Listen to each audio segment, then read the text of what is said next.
G'day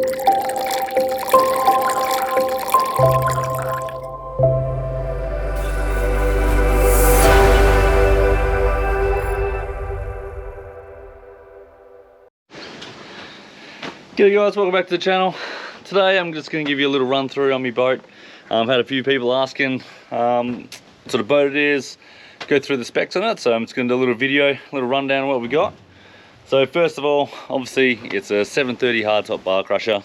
So she's coming out of the factory in that Barcrusher orange. Obviously my complexion, it kind of fits my personality. But basically I'll just go through what we've got on it, and I hope you enjoy it. On the back, we've got the Yamaha 250. That's the V6 4-stroke. Kind of kicking myself, I didn't get the 300 in the end. I've just been a little bit cheap, but she pushes the boat on. It says top speed is 42 knots out of the dealer, but I call absolute crap on that because I can't get over 36, and that's just with me and an esky and a bit of rods in it. But hey, if I'm cruising along at 27 knots and using about 0.7 of a nautical mile per litre, I'm happy with that. That gets me to my spots. Fairly good fuel efficiency, and it's a nice smooth ride as well. Going on from that, you've obviously seen it's the Easy Tow galvanised trailer that comes with the Barcrusher bar catch. That bar catch makes it really easy for me to launch and retrieve by myself. As you see, I do quite a few solo missions. So moving into the cockpit, I went the King and the Queen seat bases. Had to think what they were then.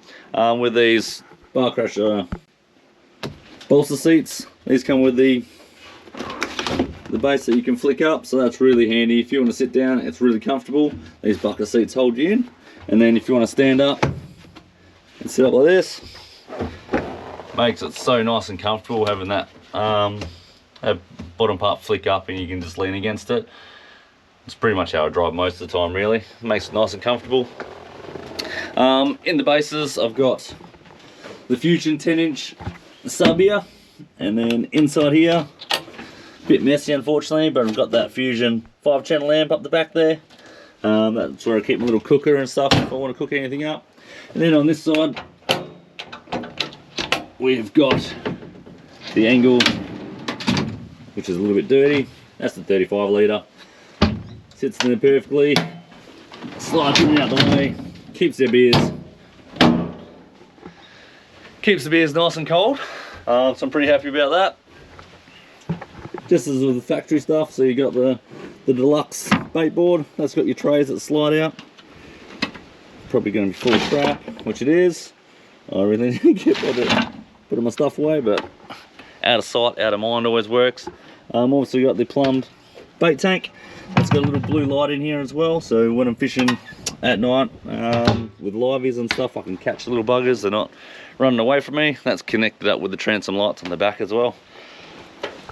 Heaps of storage up the sides, which always get full of crap because I'm hopeless at cleaning.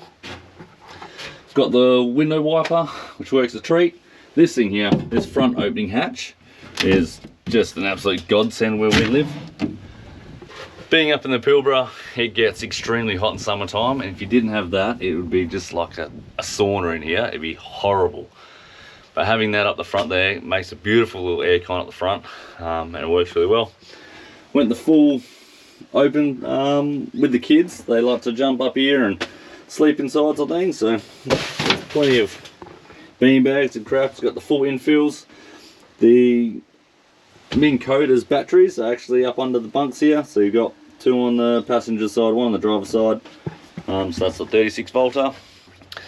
So for flooring, I've got just the fish mat, which they recommended, but I personally hate the crap. It gets really slippery. It hurts your feet if you're barefoot after all day. So if anyone wants to do some sea deck for us, I'm more than willing to support any company that's going to support me. But yeah, I do really want to get some eventually, so that is on the cards. So you got the Fusion RA70 unit hooked up with 2 6-inches, 2 on the sides, they blow your ears out, and then 2 up the top as well. And then you obviously got the sub down here, which cranks out a fair lot of sound. It's a pretty good little unit. All that sounders, Everyone asks what I use. I've got the Simrad NSS Evo 3s. I've got the 12 and the 9. Ideally at the started I wanted to have the two 12s, but as you can see with the dash space I've got nothing. So this 12 and 9 fit pretty much perfect. And it actually worked out well that I could have my gauges and my trim tabs nice and close to the side as well. So it actually worked out quite well. And I just used the 12 inch as the sounder and then the 9 as the chart plotter. That's hooked up with autopilot too. And if anyone's asking, you definitely need it. Autopilot is a game changer. You can get out past the island, set, go, and you can go down toilet at the back, tie some rigs up, just keep an eye on out the front, and it is bloody awesome. Love it. With the Simrads, I'm running the EMA 275 low, high, wide, simply because I do a lot of trawling, as you see as well, so I do like my pelagic fishing. And that high, wide, being in the Pilbara, the most I normally fish is about 55 meters, so having that high, wide, it gives me a really big cone angle to scan the bottom of the floor. I haven't had a problem with picking up fish, as you can see. Like when I put my screenshots up of the bottom and what I'm catching, no problem at all. If I was going to be out in fishing 100 meters quite regularly, I probably would have went the 265, but being up here, got no problem with it. If I go to XE, or when I go to XE, it's going to be a bit of a struggle, but we'll see anyway. Now, everyone asks why you use trim tabs. If you've got an aluminium boat, you need them. I don't care if you've got a Preston craft or something like that, like a big tank. They will always ride better with a trim tabs. You get a bit of wind, a cab will always lean into the wind for some stupid reason, not away. And if you're not utilising that dead rise in your hull, you're just going to get smacked around. So with the Barcrushers, my 670 that I had before this and the 730, people say they're Barcrushers, they're off their bloody heads. They've never been in a boat that have used trim tabs correctly, because this thing is like butter going through the water. I've only ever had to use the ballast tank once, and that was going into about a 20 knot straight into it. I thoroughly love these things for their ride quality, and everyone that I take with me always says, oh, Barcrusher, it's going to hurt me back during the day. And they always, by the end of the day, on the way back in, they're like, wow, these things are awesome. So I challenge anyone, if you don't think they're a great boat, get out in a 730 and a 670 with someone that knows how to drive them, and you won't have any problem. Rod holders, I've always got to have a lot of rod holders. So we got 8 up the front, 8 up the top, sorry, and we got 4 down the sides on each side, and then you got 4 at the back as well, which are normally always quite full when I go out fishing. I always like to have a rod for every different occasion, just in case. Alright, for anchors, I've got the stress-free free fall anchor. That's hooked up with one of those Saka anchors up the top, up the front. I really like it. I don't use it a hell of a lot, simply because we've got the Minn Kota, so I spot lock everything. But when I do use it, it's an awesome bit of kit. Free falling, so you don't have to worry about holding that button down, draining your batteries. Goes down nice and quick. So if you're going to do it in 50 meters, definitely suggest getting a free fall. Yeah, it'll make your life so much easier, so much. And then probably the biggest thing that you can do if you're going to get one of these boats is the Minn Kota Ulterra. I'm having a bit of problems with it at the moment. I've got a trim problem, but apart from that, this thing has been an absolute game changer. Sitting out in 60 meters, 50 meters of water, spot locking on the reds, it definitely helps with the sharks. As you see in my videos, I can get 3 or 4 fish up before I get shark. Previously, if I went out to those spots with the motor running, you might get 1 or 2 before the sharks show up. So they're definitely tuned to the sound of your motor. So probably the best thing you can do is anchor, honestly.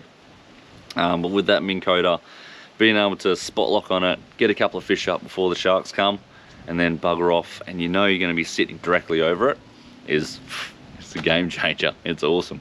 Definitely love it. And with that, I've just got the AGM batteries in it at the moment, the 105 amp hours. Good weather, I can get 2 days out of it. Crap weather in those 20 knots like I do fish, I might get 6 hours out of it, sort of thing. So, but I am really enjoying it, and once I get it fixed, can't wait to use the bloody thing again. So guys, I hope you really enjoyed that video. Yeah, this is my boat. I hope you like it. I absolutely love it. It's my dream boat by far, especially with the colour. I do love a bit of orange.